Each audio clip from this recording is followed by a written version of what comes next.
오늘 본문 말씀을 통해서 한 두 가지 정도를 묵상해 보고자 합니다.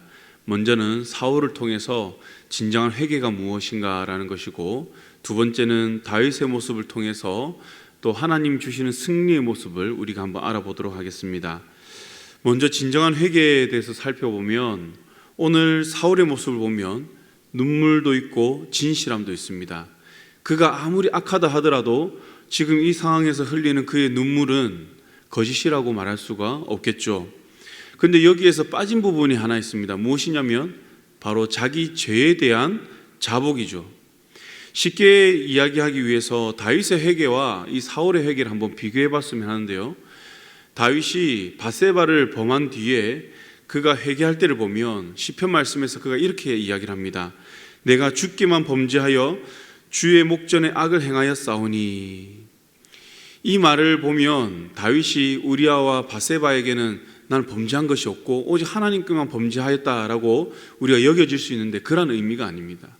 다윗은 자신이 범한 이 죄의 근본 배경이 어디에 있는지 그는 그것을 알고 그 근본을 해결하는 것이죠. 그 근본 배경이 어디에 있습니까? 바로 하나님과의 관계에 있었다는 것입니다. 표면적으로 볼 때는 다윗을 밧세바를 범하였지만 이 죄를 범한 그 근본적인 원인은 바로 하나님과의 관계에 문제가 생겼기에 그는 바로 하나님께 먼저 자기의 죄를 자복하는 것이죠. 사울 역시 자신이 회개하고자 하였다면 자신이 얼마나 지금 하나님 앞에 큰 죄를 범하였는지를 먼저 자백해야 하는 것입니다. 그러나 그러한 모습은 사울에게는 찾아볼 수가 없습니다. 제가 얼마 전에 읽은 글이 있는데요, 이런 글입니다. 믿음은 감정이 아니다. 무슨 말이냐면, 사람들은 하나님께 받은 그 은혜를 받았을 때 어떻게 반응합니까? 정말 뜨겁게 예배를 합니다. 찬양도 하죠. 그리고 열정적으로 헌신도 합니다. 그런데 이러한 것이 물론 우리 믿음의 기반을 두지만 그 순간 잠깐 주시는 그러한 감정에 우리가 취해서 하는 경우가 많다는 것이죠. 근데 그러한 감정이 오래 갑니까? 그렇지 않죠. 우리가 연말 부흥회 때 받은 은혜 생각해 보면 어떻습니까? 그때 부흥회 때 받은 그 은혜가 지금 나를 뜨겁게 만들고 있습니까? 아마 그런 분도 있겠지만 그렇지 않은 분들도 많을 것입니다. 그런데 사람들은 이 감정이 식어가는 것을 두고 나의 믿음도 똑같이 식어간다, 이렇게 이해를 한다는 것이죠. 근데 이것은 잘못된 것이죠. 우리의 믿음은요, 감정과 동일시될 수가 없습니다. 감정이 식어간다고 우리의 믿음이 식고, 감정이 뜨겁게 불타오른다고 해서 우리 믿음이 뜨겁게 성장하고 불타오르는 게 아니라는 것이죠. 이와 같이 회개도 똑같은 것입니다. 잠시 감정적으로 우리가 눈물을 흘리고 우리 후회할 수는 있죠. 근데 많은 사람들이 후회와 회개를 착각한다는 것이죠. 진정한 회개는요, 어떠한 사건과 감정으로 하는 것이 아닙니다. 죄의 본질을 깨닫고 우리가 하나님 앞에서 나의 잘못이 무엇인지 정확하게 그것을 시인하고 다시 내가 그 범한 죄를 다시 범하지 않는 것, 반복하지 않는 것, 이게 회개라는 것입니다. 여기에는 어떠한 감정적인 인간적인 슬픔이 들어가서는 안 된다는 것이죠. 분명한 그 죄에 대한 자복이 있어야 한다는 것입니다. 여호수아는 자기의 마지막 고별 설교 때 자신을 따라서 오직 하나님만을 섬기겠다는 그 이스라엘 백성들에게 무엇이라고 했냐면, 너희가 여호와를 능히 섬기지 못할 것이다 라고 이야기를 합니다. 아니, 백성들이 이제 앞으로 내가 하나님만을 섬기겠습니다 이렇게 말을 하고 있는데, 여호수아는 아니야, 너희들은 그렇게 못할 것이야, 지금 이렇게 말하고 있는 것이죠. 왜 그렇습니까? 여호수아는 그들의 삶을 보았던 것이죠. 그들의 입술은 여호와를 섬기겠다고 이야기를 하지만 그들은 어떤 삶을 살았냐면, 그들의 실상은 그 지역의 우상을 자기의 처소에서 몰래 숨겨서 섬겼다는 것입니다. 비밀리에, 이스라엘 백성들 사이에서는 그게 암암리에 다 퍼져 있었다는 것이죠. 여호수아는 그러한 삶을 보고 너희는 여호와만을 섬길 수 없다, 그렇게 이야기를 하고 있습니다. 성경에서는 이와 같은 교훈을 우리에게 계속해서 반복해서 이야기를 하고 있죠. 죄를 회개할 때 죄를 뒤집어 쓰고 옷을 찢지만 마음을 찢지 않는 회개를 하는 경우가 많이 있습니다.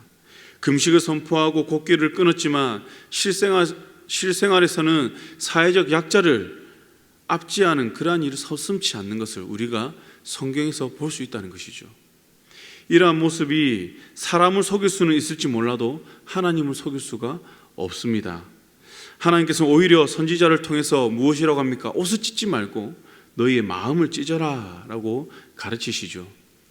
사랑하는 성도 여러분, 우리는 사울과 같은 회개가 아니라 다윗과 같은 올바른 회개를 통해서 하나님과의 그 관계가 회복되어야 될 줄 믿습니다.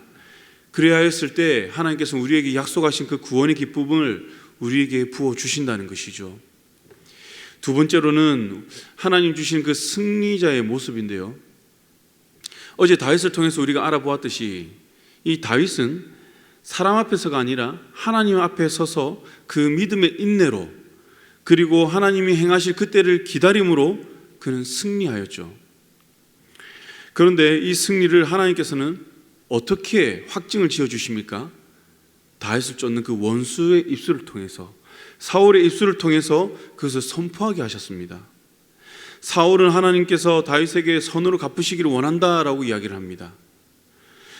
그리고 다윗이 반드시 설 것과 그의 나라가 견고하게 될 것이라고 누가 이야기를 합니까? 하나님이 이야기를 합니까? 아닙니다. 자기를 죽이러 온 그 대적의 입술을 통해서 선포하게 하시죠. 이 대적이 다윗이 승리하였음을 확증한다는 것입니다. 물론 이후에 이 사울은 다시 다윗을 쫓아갑니다. 그러나 현재 상황에서 사울이 다윗의 승리를 인정하는 것, 이것은 분명한 것이죠. 사랑하는 성도 여러분, 성도의 승리는 바로 이와 같은 모습이라는 것입니다. 내가 싸워서 이기고 내가 내 방법대로 싸워 이김으로 내가 높아지는 것이 아니라 하나님께서는요, 이 성도를 위해서, 믿음의 성도를 위해서 대신 싸우시고 또 이기게 함으로써 하나님께서는 나를 높여주신다는 거죠. 여러분, 하나님이 높이시는 그러한 싸움을 싸우시기 바랍니다. 예수님께서도 이러한 선한 싸움에 대한 모범을 먼저 보여주셨죠. 바로 베드로전서 2장 23절 말씀을 통해서 말씀하시는데요, 이렇게 이야기를 합니다. 예수님께서 욕을 당하시되 맞대어 욕하지 아니하시고 또 고난을 당하시되 위협하지 아니하시고 오직 공의로 심판하는 이에게 부탁하셨다라고 이야기를 합니다. 어떻게 해요? 똑같이 그것을 갚는 게 아니라, 이는 이로 눈은 눈으로 갚는 것이 아니라 오직 공의로 심판하는 그 이에게 이 모든 심판을 다 부탁하였다는 것이죠. 예수님은요, 불의에 대해서 어떻게 대응하셨냐면 선으로 대응하셨습니다. 그리고 그 모든 결과에 대해서는 하나님께 맡기셨습니다. 바로 다윗이 사울을 대항한 방법과 똑같다는 것이죠. 그리하였을 때 하나님께서는 대적의 입술을 통해서 어떻게 합니까? 하나님의 방법으로 대적 앞에서 그를 높이는 것입니다. 또 높임을 받게 하십니다. 물론 다윗이 사울에게 관용을 베푼 것은 보통 사람으로는 참 힘든 일이죠. 보통은 어떻습니까? 정말 이게 다시 올 수 없는 기회, 이 기회를 놓쳐서는 안 된다는 거죠. 어떻게 보면 없는 기회도 만들어서 그것을 내 목적을 이루고자 하는 것이 일반적인 모습인데, 더없이 좋은 기회를 그냥 흘려보내는 것은 정말 어리석은 그런 모습입니다. 그래서 이 다윗의 모습을 보고 참 어리석게 생각하는 사람도 많이 있습니다. 아니, 이후에 있을 그 고난을 빨리 끊어볼 수 있는 좋은 기회인데, 하나님이 주신 좋은 기회인데, 오늘 사울도 이야기를 하잖아요. 하나님께서 나를 너의 손에 붙였음에도 불구하고 다윗은 죽이지 않았다는 겁니다.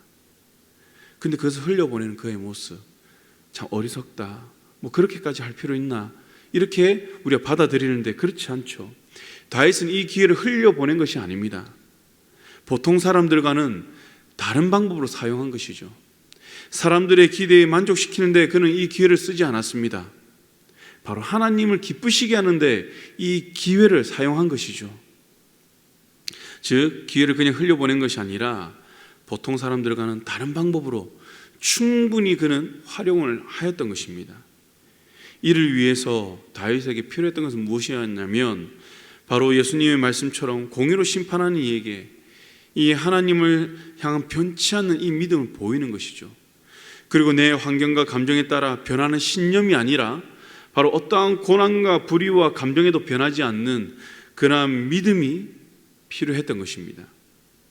이러한 믿음을 통하여 저와 우리 성도님들은 하나님, 사람을 만족을 얻기 위해서 우리가 살아가는 것이 아니라 바로 하나님을 기쁘시게 하는 그러한 선택을 하는 삶을 살아가시길 바랍니다. 그리함으로 하나님께서 이기시고 높이시는 그러한 승리의 삶을 살아가기를 주님의 이름으로 축복합니다. 우리 함께 기도하시겠습니다. 이 시간 우리 먼저 말씀을 붙들고 기도하실 때에 온전한 회개를 통한 하나님의 구원의 역사를 경험케 하여 주시옵소서.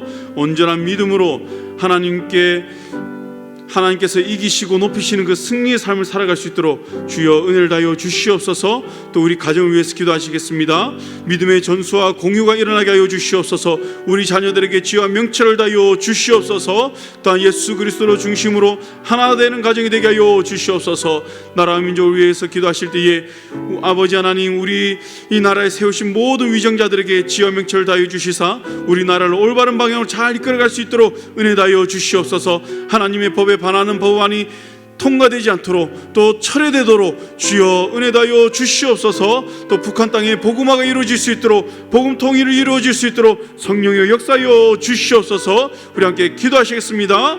사랑과 은혜가 충만한 하나님 아버지, 오늘 우리 말씀 붙들고 기도합니다. 아버지 하나님, 오늘 이 말씀, 나에게 주신 이 말씀이 내 삶 가운데 아버지 새겨지게 하여 주시옵소서. 그래서 아버지 하나님, 온전한 회개를 통하여서 하나님과의 그 관계가 회복되게 하시며 아버지 관계 회복됨을 통하여서 온전한 믿음으로 아버지 하나님께서 승리하게 하시는 그 삶을 살아가게 하여 주시옵소서.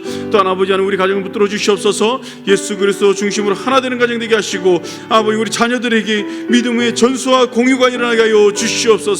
아버지 하나님, 우리 나라와 민족을 주님 붙들어 주시옵소서. 경제가 회복되게 하여 주시옵소서. 정치, 경제, 사회 모든 분야가 안정되게 하여 주시옵소서. 아버지 모든 위정자들의 지혜와 명철을 다하여 주시옵소서. 아버지 하나님, 또한 하나님 법에 반하는 이러한 법안들이 통과되지 않도록 주님께서 막아주시고 그런 법안이 있다면 철회될 수 있도록 성령이 인도하여 주시옵소서. 또한 북한 땅의 우상들이 무너지게 하여 주시옵소서. 복음으로 하나 되게 하여 주시옵소서. 주여 역사하여 주시옵소서. 사랑과 은혜가 충만한 하나님 아버지, 오늘 우리에게 주신 말씀 붙들고 나아갑니다. 말씀 가운데 역사하시고 이 말씀이 내 삶 가운데서 나타나게 하여 주시옵소서. 그래서 날마다 우리가 이 땅에서 주어진 삶을 하나님께서 이루시는 그 승리의 삶을 살아가게 하여 주시옵소서. 또한 아버지 하나님, 우리 가정 주님께서 붙들어 주시사 예수 그리스도 중심으로 하나 되는 가정 되게 하시며 우리 자녀들이 이 세대를 본받지 아니하고 오직 주를 위해서 나아가게 하여 주시옵소서. 빛과 소금의 역할을 능히 감당할 수 있도록 우리 자녀들을 붙들어 주시옵소서. 또한 나라와 민족을 위해서 우리가 기도하였습니다. 우리 나라와 민족 주님 붙들어 주시고 복음으로 하나 되게 하여 주시옵시고 아버지 하나님, 정치, 경제, 사회, 문화 모든 분야가 불안한 이 시대에 아버지 우리나라가 안정을 찾게 하여 주시옵시고 아버지 우리 모든 교회가 다시 주를 붙들 때에 주님께서 우리나라를 통치하시고 회복시켜 주시옵소서. 감사드리며 예수님 이름으로 기도드렸습니다. 아멘.